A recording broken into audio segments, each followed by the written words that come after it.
بخاری اور مسلم دونوں کی حدیث ہے کہ نبی صلی اللہ علیہ وآلہ وسلم نے فرمایا جب رمضان کا مہینہ آتا ہے تو اللہ تعالیٰ جنت کے دروازوں کو کھول دیتا ہے اور جہنم کے دروازوں کو بند کر دیتا ہے اور سرکش شیاطین کو قید کر دیتا ہے. تمام شیاطین نہیں، سرکش شیاطین.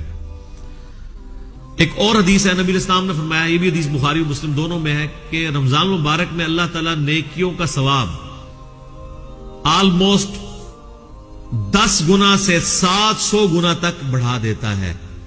اور اللہ تعالیٰ فرماتا ہے کہ روزہ خاص میرے لیے ہے اور میں ہی اس کی جزا دوں گا. اور ایک ترجمہ یہ بنتا ہے روزہ خاص میرے لیے ہے اور میں ہی اس کی جزا ہوں. کیونکہ روزہ وہ عبادت ہے جو جب تک کوئی شخص ایکسپوز نہ کرے نا، آپ کسی کو جج نہیں کر سکتے. نماز تو فزیکلی پڑھتا ہوا نظر آ جائے گا.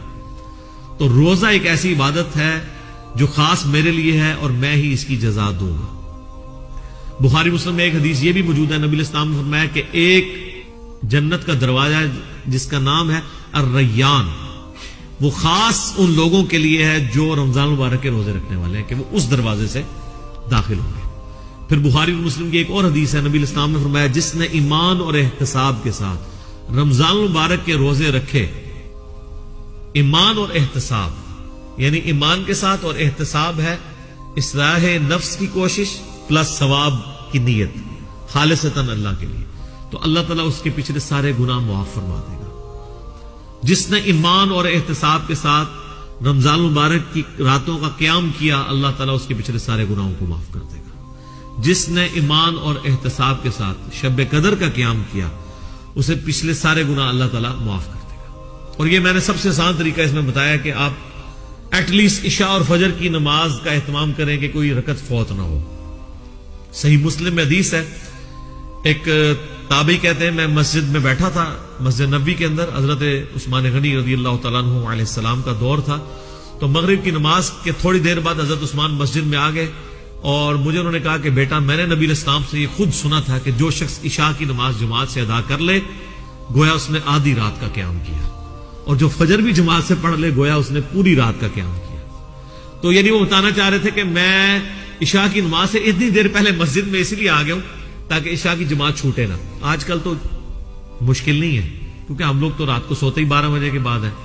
ان زمانوں میں لوگ بڑے جلدی سو جاتے تھے، اسی لیے مغرب کے بعد سونے کی ممانعت بھی آئی ہے. پورے دن کی مزدوری فجر کے وقت اٹھے ہوئے ہوتے تھے، عشاء اتنی مشکل ہو جاتی تھی. اسی لیے تو ہے بخاری مسلم میں کہ منافقین پہ 2 نمازیں بھاری ہیں، فجر اور عشاء کی. اور خصوصاً عشاء کے لیے بھی آیا بخاری مسلم میں کہ اگر یہ جان لیتے تو اپنے سرین کے بال گھسیٹتے ہوئے آتے ہیں مسجد کے اندر.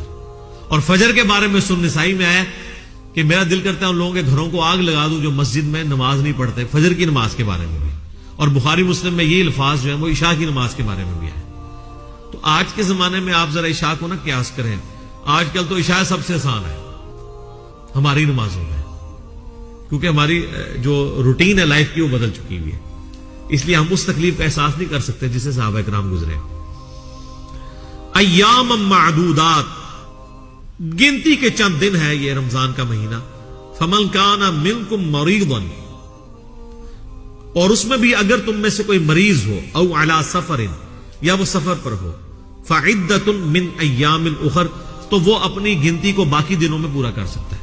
مسافر اور مریض وہ روزہ چھوڑ سکتا ہے چاہے وہ جو مرضی حالت ہو.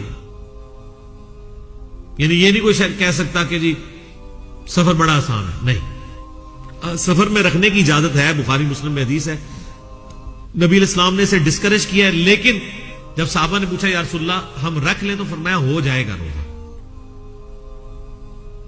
لیکن پریفریبل نہیں ہے کہ رکھا جائے، دوسرے دنوں میں گنتی پوری کر دی جائے.